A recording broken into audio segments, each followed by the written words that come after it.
So do you do governmental audits? If yes, then you're aware of the fact that there are multiple audit standards often in play for your engagements.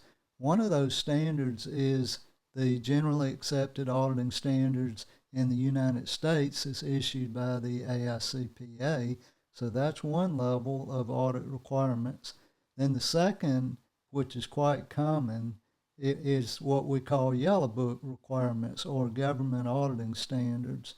And then a third that can also come into play is single audits or uniform guidance. I'm going to take you to a sample audit opinion, and we'll look at the regular audit opinion, then the yellow book report, and then the single audit report, so you can see the language that's in each of those that points to the relevant audit standards. In this independent auditor's report, we see the basis for opinion paragraph, and it's pointing to the AICPA audit standards, or what I often call the U.S. audit standards. So that's the first level of audit standards, and we see the codification for those standards over here. So the AICPA, they issue SASs that get codified into these audit standards. So if you're performing just a regular basic audit, you're going to use these standards. Now, you also see in this basis for opinions a reference to government auditing standards. We commonly call that a yellow book requirement. And if you've got a yellow book requirement, then you're going to have these standards in place. And now we're talking about a second layer of audit standards. And then if you're doing a single audit, we've also got the uniform guidance, and we look at those audit standards as well. Now, quite often you're going to have a governmental engagement where you've got AICPA audit standards and yellow book standards, and that's it. But if you get to a certain level of federal funding, then you've got to also perform an audit or a single audit in accordance with the uniform guidance. Now, let's go back to the audit opinion.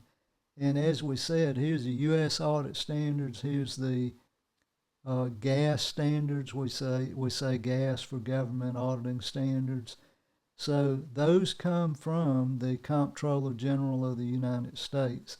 Now, we also see in this opinion, in auditors' responsibilities, a reference to those U.S. audit standards and GAS. Again, we see that here.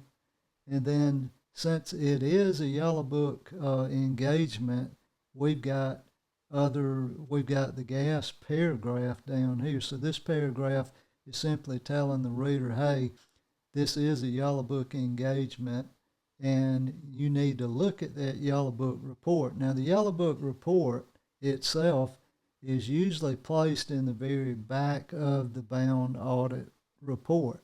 You can see this report is 154 pages long. Yes, most governmental audit reports are very long. So you're going to see the yellow book report and the single audit report usually in the very back of this bound report. So let's go take a look at the actual yellow book report. So here's that yellow book report, and we see GAS again, and so we know that these standards are in play.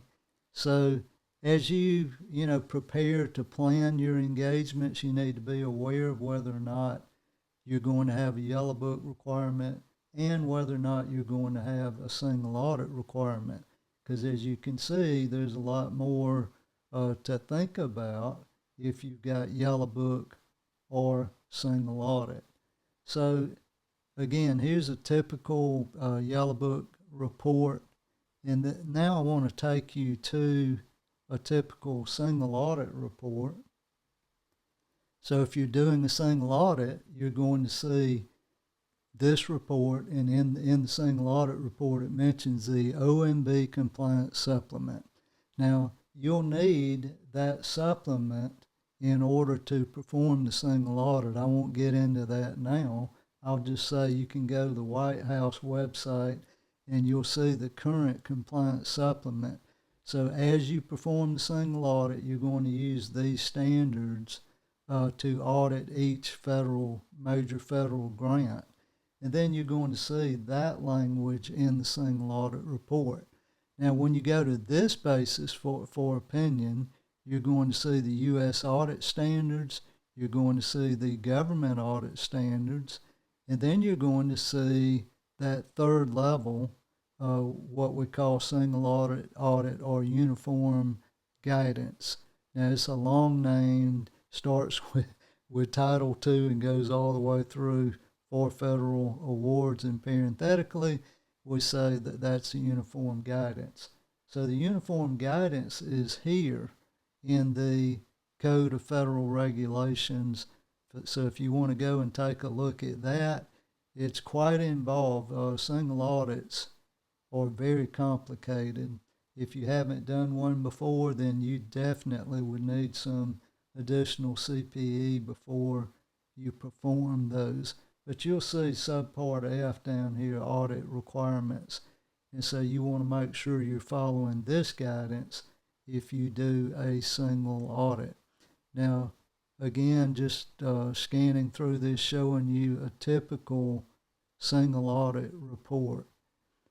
So in conclusion, I just want to say you've got 3 different levels of audit standards that might come into play in most governments. There might even be some other audit requirements. I won't get into those, but you've got U.S. audit standards. Those show up here. We see those here. We've got governmental audit standards, and we've got single audits, single audit uniform guidance standards. I mainly just wanted you to see what's in the audit opinion, then in the government auditing standards report, the yellow book report, and then the uniform guidance report. And then I want you to think about, hey, we've got a different set of audit standards for each one of those. So think about that even before you accept a governmental audit to perform, because if you get into, especially single audit, you're going to have much more time in that engagement. So I hope this helps, and I hope to see you soon. Take care, and bye now.